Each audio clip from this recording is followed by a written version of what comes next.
Welcome back to the Van Diemen Formula Ford restoration, and on this episode it's all about the transaxle, the Hewland LD200 4-speed dog box.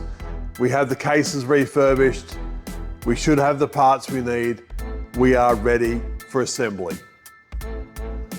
We're going to start with this main housing. The housings have been refurbished, and by that it's basically just surface finishing and surface correction. These were heavily corroded. They looked really terrible when we pulled them apart, and that's had a whole lot of cleaning. It's had a few laps in the vibratory polisher just to bring the surface back to acceptable, really. It's got to look like a new car. That's why we're doing the restoration, and this looked terrible. In these top grooves, the top webbings, they hold a lot of moisture, so if this has sat somewhere and it's got wet, the water will sit in here and really corrode the housing quite badly. So making that all look the way it should do took a whole lot of effort. But we're going to start off with this bit, start putting some stuff in it. The first thing we're going to do is put the bearing shell or the bearing cup in for the pinion. This has got a whole lot of shims on the back of it. The shims have been set. We're happy with how the pinion and crown wheel have been wearing, so we're not going to play with this, and we're not going to upset the shim stack. This simply bolts in from the back. It's not a big deal. But what we do is we warm the housings up. We've got an oven here, we stick them in the oven just to bring them up to 40, 45 degrees maybe. It makes fitting all these components a lot easier. Instead of having to really belt bearings in or pull that in with the bolts, the housing's expanded to where it normally would be and everything fits a whole lot nicer. So if you're doing one, stick it in your mum's oven, whatever, try to heat it up evenly. These will hold heat for a little while. So even if you fit a couple of parts and then go back and reheat it. But I'm going to get in and bolt this up.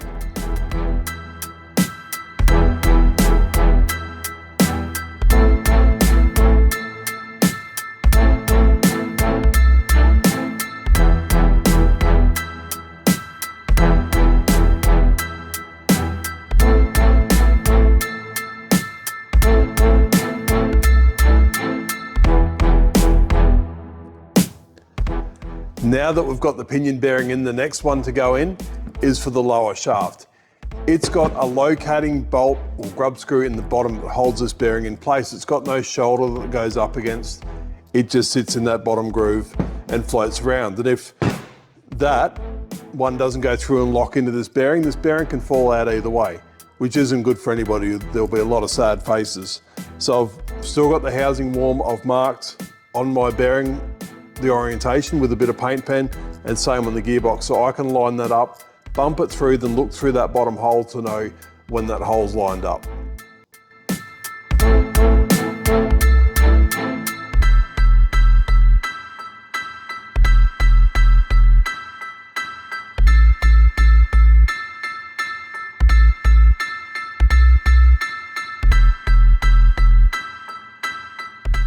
That lower bearing is now in. What I use for the bearing tool is a 1/2-inch drive socket of the right size with a 1/2-inch extension. If I was doing 100 of these, I'd make a special tool, but it's a one-off, so I'm just using a socket, and it bumps it in quite nice, quite straight, and it's even pressure around the bearing so there's no damage to the bearing. I managed to get that locating holder to line up first time. That never happens, I'm wrapped. The pinion bearing cup, I use Loctite on the bolts. Anything inside the gearbox that I can, I'll use at least Loctite. The next thing to go in will be the input shaft. We've got the barrier carrying on, new seal in. It's got an O-ring on the back. These bolts go all the way through into the oil, so these will actually need thread sealer on the bolts. We've drilled the head of the bolts so we can lock wire them. Input shaft's been cleaned up. It's the input shaft that was in it before. We got all the rust off. We've resurfaced where the spigot bearing and the crankshaft runs. All the bearings look really good, which is fantastic news. This will be the next piece to go in. So let's get it done.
Now that the input shaft assembly is in, a little bit of gasket sealant on the O-ring just for insurance.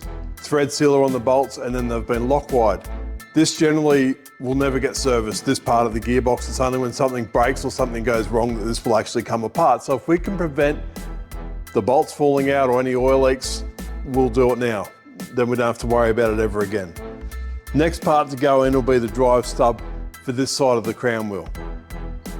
They've been refurbished, they all look very nice. Not painted on the side that gets the CV bolter up to it, because the paint will fret and then it'll come loose and fall apart. Before these can go in, you need to put the bolts in. The bolts go that way, believe it or not. So if they come loose, they can't fall out. They make an absolute mess of the housing, but that's the way they are. We'll put them in. We've also got new seals for the outside.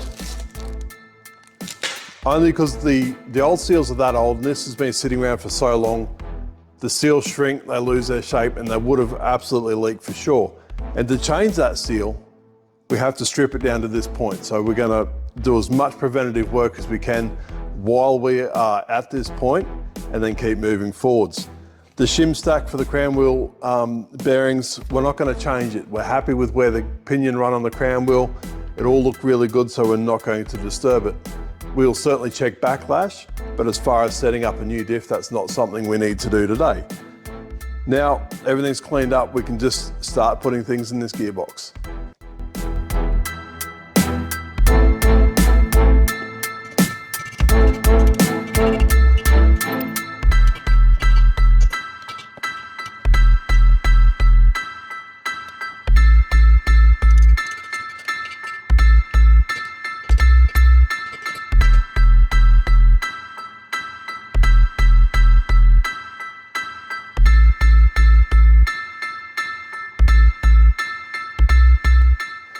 Pay particular attention not to damage the ends of the bolts. If you damage those bolts now, it's a major job to get them out. At the racetrack, if you damage one, you'd more than likely cut it out and put it in the other way. But we've looked after those. They're looking pretty good. Spins nice and free, not all crunchy.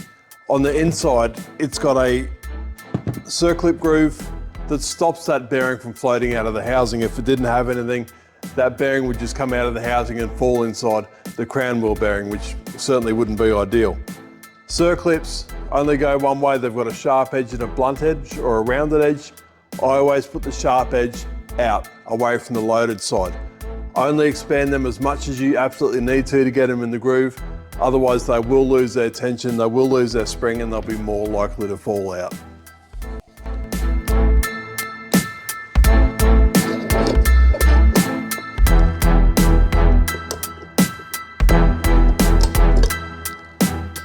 Now that that's in, the spacer goes in, the shims, and then the bearing cup for the crown wheel pinion.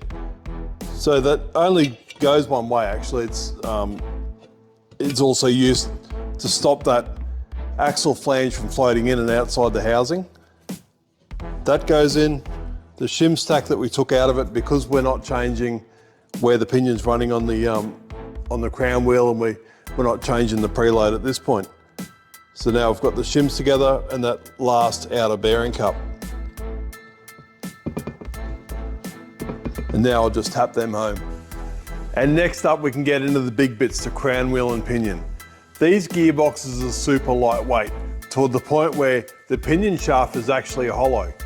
It's just to save that little bit of weight. The gearbox themselves, the LD200, is only rated to about 200 horsepower. So these engines at about 106 horsepower are well within their comfortable limit. But as people have grabbed these cars and used them for hill climbs or other applications, they've really pushed the edge of what these gearboxes are capable of. Hewland make a ton of different gearboxes for all the horsepower in the world, but these are only barely adequate for what they're being used for, and to keep the weight as light as possible. Pinion can now go in the gearbox without knocking it around too much. That just sits in there. The end housing with all the gears in it holds that pinion in. The crown wheel and the diff center. Open diff, believe it or not. An LSD or a locker or something like that would rob too much horsepower mid-corner. So these use the open center diff to free up the car so it doesn't bog down in the middle of the turn. Makes it a little bit more challenging with chassis setup, but that's what these have, an open diff center, which is very cool. This will now sit in, it should sit in this drive stub and then just lower down into the bearing without dropping it in there. That's it, that's in place. Now we can assemble the outer cover and get that on.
We've done as much as we can do on this bit now. Now we're on to the middle cover. We need to get the shifter forks, the detents, the balls, the springs and everything in this. Then we can assemble the gear packs, get them together, and hopefully all going well, that'll fit onto the back of the main housing.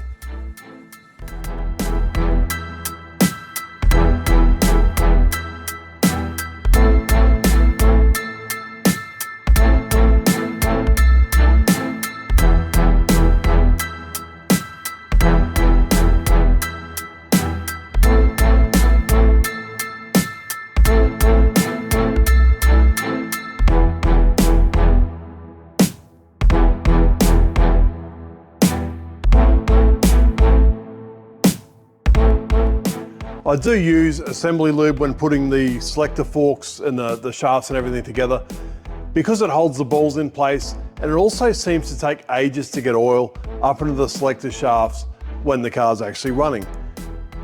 They're quite difficult to do. You're balancing a lot of stuff. You need the detents in neutral to get the lockout ball in place. So you just pay attention. Make sure it's right, but this is probably the most difficult part of the gearbox. First and second selectors in, third and fourth is about to go in, and we'll just make sure everything's right. We'll get all the balls in place and keep them there while we push that shaft through.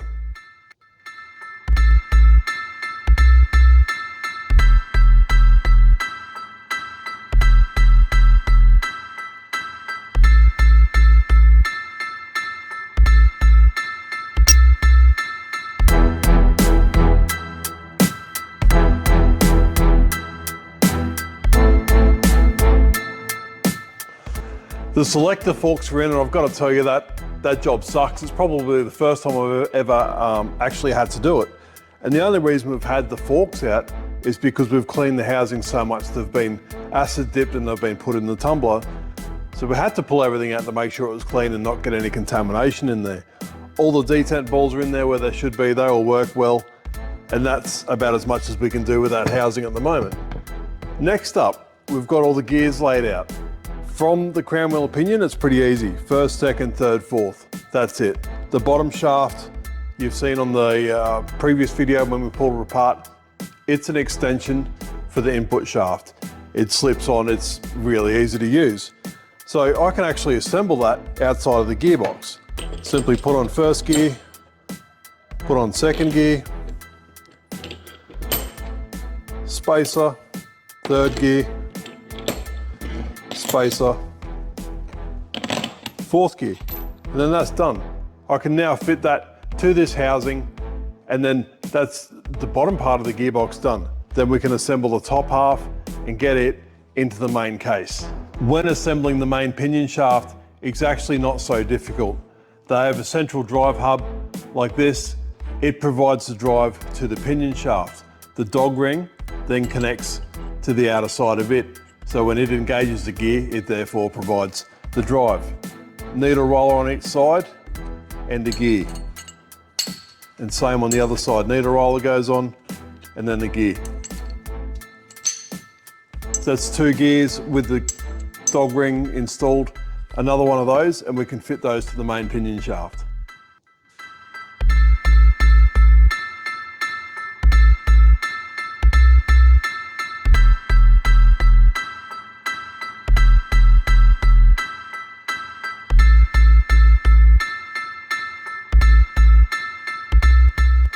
I've put the top cluster together on a dummy shaft so we can get it in the right order and make sure everything's where it should be. And if I sit it on top of that bottom shaft, it's correct. All the gear spacings are right, big gear to small gear, and everything looks the way it should. I haven't mixed up any of the spaces. But now we need to get this into this rear housing.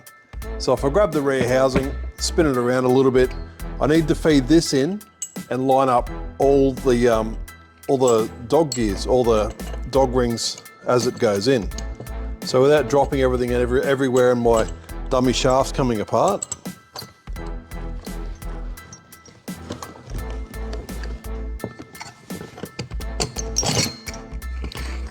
That's in. So I'm positive in the selector forks, everything looks the way it should, nothing fell out the bottom. Now I can grab the bottom shaft and feed it through. It's a little bit more tricky, I've got a little bit less room to work with. But that's it. That's the gear clusters fitted. Spin it around, we can now fit reverse gear. It's got a big cone on the nut which fits into the cone on the gear.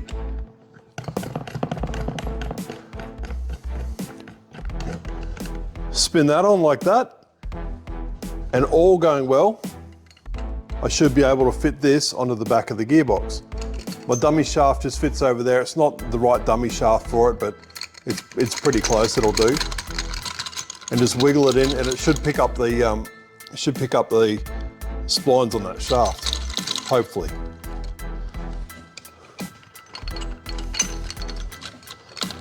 Keep going in. Shouldn't have to force it at any stage, obviously. Line up the bolts as we get close. Bit more of a wiggle.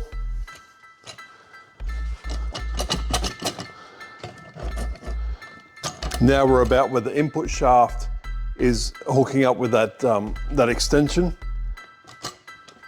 Just a bit more of a spin. And that's it. That's all the way home. Set up nice, didn't have to force it. I can now go ahead and put pinion shaft cone on there.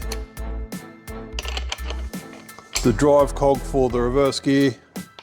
It's also got a special nut that fits that shaft. One's left hand thread, one's right hand thread, so you can't really mix it up. But now we can assemble the rear of this case.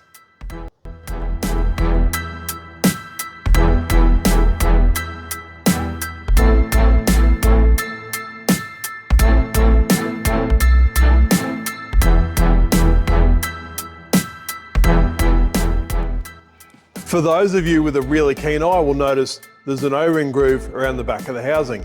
The O-ring, you buy it by the meter. It's actually a square section O-ring. You just push it into the groove and it stays there. They don't last forever. The heat gets to them and they shrink. But whatever you do, make sure the join goes to the top of the housing, otherwise it will leak.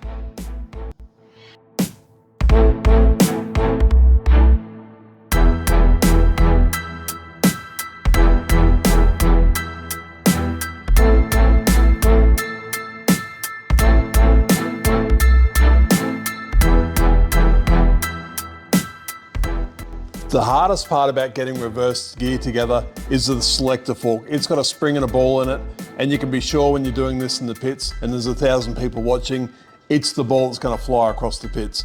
It's a bit trying to get. I push it down with an Allen key as I try to slip it on, but it's all on there. The idler's in, the bottom shaft's in. When you torque these up, use a torque wrench. If you strip that top one, that's the pinion. It's the crown wheel and pinion. You've got to be really careful. New split pins every time they go together because it is a pretty tough job. The rear housing, it's all cleaned up, ready to go on. So once I finish these bits, rear housing's on, the new O-ring's in, and it's all looking pretty good. Selector fork, I just flip that out of the way to make life easier to work, and then just flip it back when I'm done. The front of that goes all the way to the gear stick in the middle of the car. So it's the bit that changes all the gears. Right now we're in neutral, and good news, neutral actually works. The bottom shaft spins and nothing else is spinning. When I get that together, I'll run it through the gears and make sure it actually works before we hook it up to the engine and really test it out. But I'll finish this off now, I'll torque these nuts up, and then we can put the rear housing on. Now we've got those nuts torqued up, it's time for the split pins, and I'd really like your guys' opinion. I've always been bend over one side, but I see a lot of guys out there bending over both sides. What's the preference? Why? What am I missing out on? Not that we've ever had split pins come loose or fall out, but it's just easier if I only bend over one side. I've got half a chance of straightening it back out and just getting it straight back out of the hole without having to cut the end off it. I've certainly never had one come apart in normal service, but I want to hear your opinion. I want to hear what you guys are up to. Split pin's done. Just the excess trimmed off because it'll hit something. Make sure that we get it back in a neutral before you put it all together. That'll be a little bit embarrassing to say the least. And then it's the rear cover.